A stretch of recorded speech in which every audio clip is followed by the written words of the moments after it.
ఒక దొరగారు పందిని ఏమండి చక్కగా పెంచుకోవాలనుకున్నాడు. ఒక పందిని ఏమండి అందరూ గొర్రెలు మేపుతారు, గొర్రెలు పెంచుతారు, కోళ్ళను పెంచుతారు, కుక్కలను పెంచుతారు, అన్నిటినీ పెంచుతారు. కానీ పందుల్ని పెంచేవారు ఎవరంటే వాటిని మేపుకునేవారే పెంచుతారు. కానీ ఎవరు పడితే వాళ్ళు మేపరు, ఎవరు పడితే వాళ్ళు పెంచరు.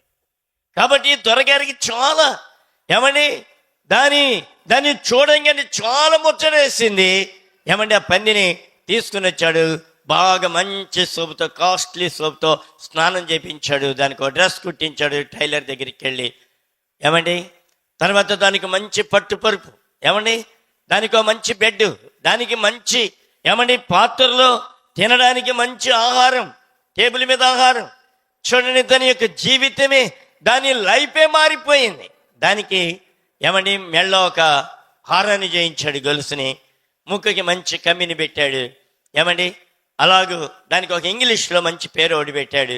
ఆ పేరు పెట్టి ఈయన పిలిచినప్పుడల్లా అని చెప్పి అది కూడా వెనకాల వెళుతూ ఉండేది. అబ్బా చాలామంది ఆశ్చర్యపోతూ ఉండేవారు.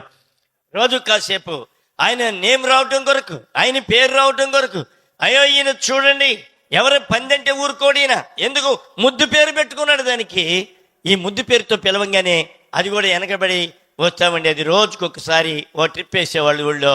పిల్లలందరూ కూడా దాన్ని ఎంబడబడి చాలా చక్కగా ఉన్న ముచ్చట పడేవాళ్ళు. ఏమంటే ఒక రోజు ఏమంటే అలాగే దొరగారి ముందు వెళ్ళిపోతున్నాడు. ఈ పంది వెనకాల వెళుతూ ఉంది. చాలా నీట్గా ఉంది. ఎవరైనా దాన్ని తాగడానికి వీలుగా ఉండేలాగా చక్కటి రూపం ఏర్పాటు చేశాడు ఆ దొరగారు. కానీ ఇప్పుడు అక్కడ బురదలో 2 పందులుండి ఆ 2 పందులు తమ భాషలో ఏమంటే ఆ మురుగుడు ముట్టితో పైకి లేపి ఆహ్లాదకరంగా అవి అరుస్తూ ఉంటే దీనికి కూడా ఎక్కడ లేని ఊపు వచ్చి ఏం చేసింది, అమాంతంగా పరిగెత్తుకుంటూ వెళ్ళి అందులో పడిపోయి ఇది కూడా దొరిలింది. దాని యొక్క విలువ తెలిసిందా? నీ జీవితంలో నీకు మారు మనసు ఇచ్చాడు, నీకు రక్షణ ఇచ్చాడు దేవుడి. నీ జీవితానికి పాపిష్టి బ్రతుక్కి ఏమని మంచి లైఫ్ను అనుగ్రహించాడు ఆయన. నీకో పేరు కలగజేశాడు, ప్రఖ్యాతిని ఇచ్చాడు, నీకో నూతనమైన పేరు పెట్టాడు దేవుడు. కానీ దాన్ని నిలుపుకోగలుగుతున్నావా? ఆ పందిలాగా ఇంకా బొరలాడేటువంటి స్వభావం నీ జీవితంలో ఉందా ప్రియ తల్లి?